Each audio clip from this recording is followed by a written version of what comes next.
AHKAM in minutes. Najis things. In this video, we will get to know the most important najis things or impurities according to the Islamic laws. Almost everything around us in this beautiful world is considered tahir, or you can say ritually pure. But in the Islamic laws, there are very few things that are considered najis or ritually impure. We have 8 common najis things around us: urine and feces, blood, dead body, semen, dog, pig, and alcoholic liquors. So let's get to know each of them a bit better, starting at the top of the list. Number 1 and 2, urine and feces. Is it from all the animals? No, not from all, but from some of them. For example, the urine and feces of sheep, cows, and fishes is not najis, but from cats and dogs it is najis. So what is the difference between these types of animals? To be able to distinguish between them, it's important to know a bit more about 2 concepts: halal meat and gushing blood. In the Islamic laws, animals are divided into 2 categories: those whose blood gushes from their veins, meaning that if their vein is cut, blood pours out forcefully, and the second category are those whose blood doesn't gush out. Now, the second concept, halal meat. Again, the animals are split into 2 categories. Either we are allowed to eat them or not allowed to. To know which animal is halal or haram for us to eat is a broad topic. For more info, please refer to the Islamic laws book. Alright then, back to the najis things. So, the urine and the feces of all animals with gushing blood and whose meat is haram is considered najis. Remember again, haram meat plus having gushing blood. So, according to this, the urine and the feces of lion is najis. The same for monkeys, rats, cats, rhinos, and etc. But it's not najis for sheep, cows, camels, goats, and even for a buffalo, since its meat is halal for us to eat. Now, a question: is the dropping of an eagle najis or not? You have 3 seconds to answer. Yes, no, maybe yes, maybe no, none of the above.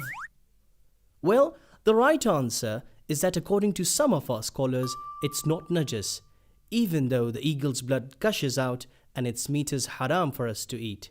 You know, some scholars exclude all birds from this categorization. The third item is blood.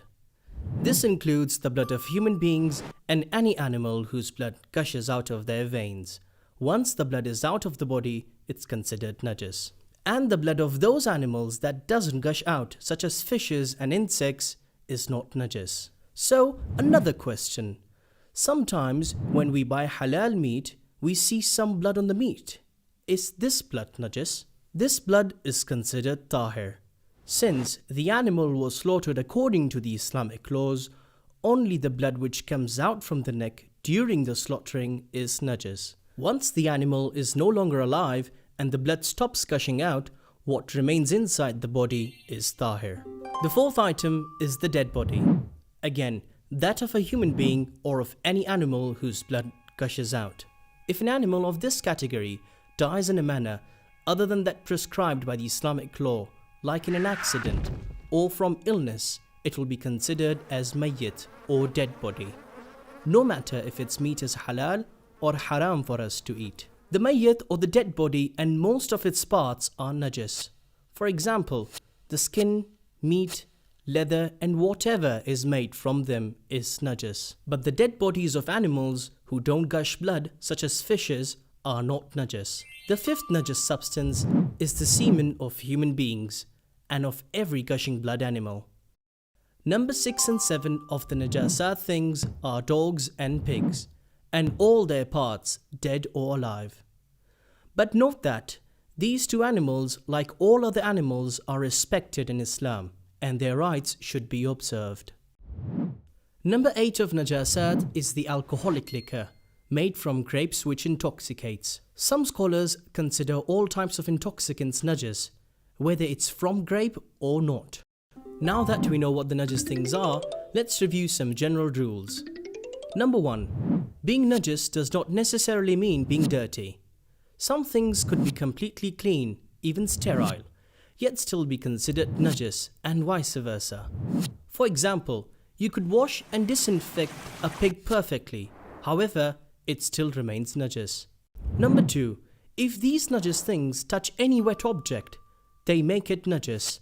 If both objects are completely dry, nothing would happen and the impurity doesn't transmit. Number 3. Everything is tahir, unless you are absolutely sure that it's najis. So, I guess it's najis, or I doubt it's pure, or I think it's najis have absolutely no value, and we shouldn't pay any attention to these doubts. And even we are not obliged to investigate about it. In our next video, we will talk about the methods of purification and different types of water. For more videos, follow us on